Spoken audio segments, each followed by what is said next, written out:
La parole est à Madame Delphine O pour La République en marche.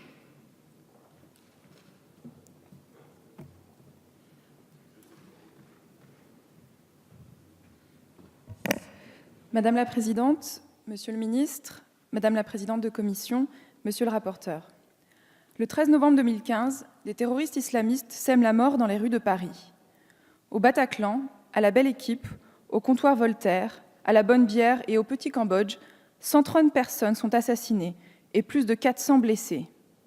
Les armes utilisées par les terroristes sont principalement des fusils d'assaut, des kalachnikovs, comme cela avait été déjà le cas lors de l'attentat de Charlie Hebdo ou de l'Hypercacher.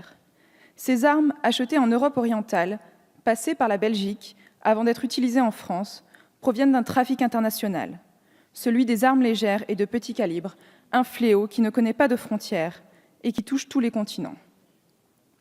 Comme l'a rappelé le rapporteur, ce commerce illégal concerne chaque année entre 600 et 800 millions d'armes en circulation, qui sont à l'origine d'environ 500 000 victimes par an.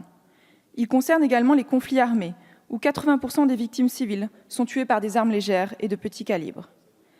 Les États membres de l'ONU ont rapidement identifié la multiplicité des législations et des instruments nationaux portant sur le contrôle de ces armes comme une source de confusion dont tirent bénéfice les grands groupes criminels transnationaux et comme un facteur de déstabilisation et de menace à la sécurité pour ces pays.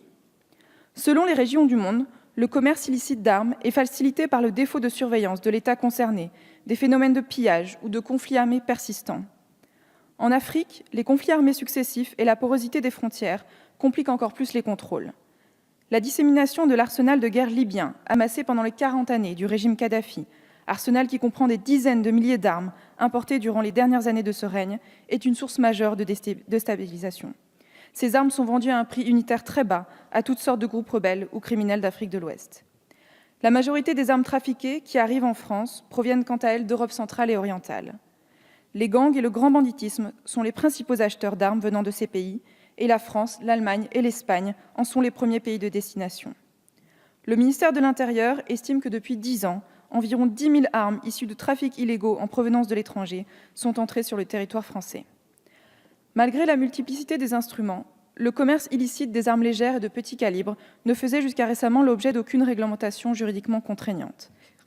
C'est pour répondre à l'urgence de parer à ce fléau que les États membres de l'ONU ont voulu se doter d'un instrument ambitieux, la Convention des Nations Unies contre la criminalité transnationale organisée, dite Convention de Palerme. À travers ce texte adopté en 2000 par l'Assemblée générale des Nations unies et entré en vigueur en 2003, la communauté internationale a exprimé sa volonté de répondre avec force et dans un cadre multilatéral, le seul cadre qui permette de résoudre un problème par nature globalisé. Il est impératif de coordonner les actions en ce sens, que ce soit au niveau international avec l'ONU, au niveau européen avec l'Union européenne ou au niveau national.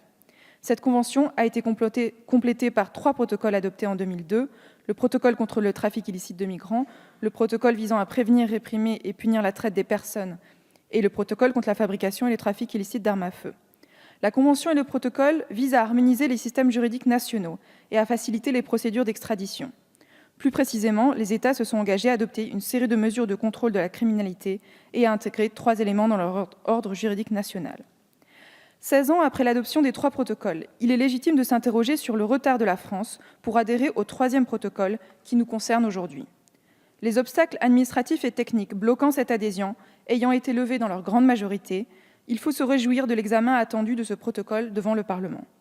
Malgré ce retard, il convient de noter que la France s'est mobilisée de manière volontariste dans la lutte contre la dissémination illicite des armes, notamment après les attentats de 2015.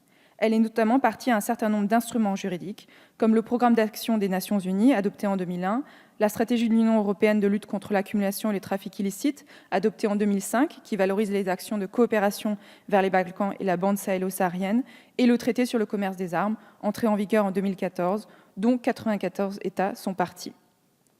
Depuis le 2015, la lutte contre le terrorisme est devenue une priorité absolue pour la France. Le combat contre le trafic international d'armes participe de cette lutte. Il n'en est qu'une partie, mais c'est une partie importante. Il est donc urgent d'adopter le protocole qui nous est soumis aujourd'hui. Merci. Merci, Madame la députée.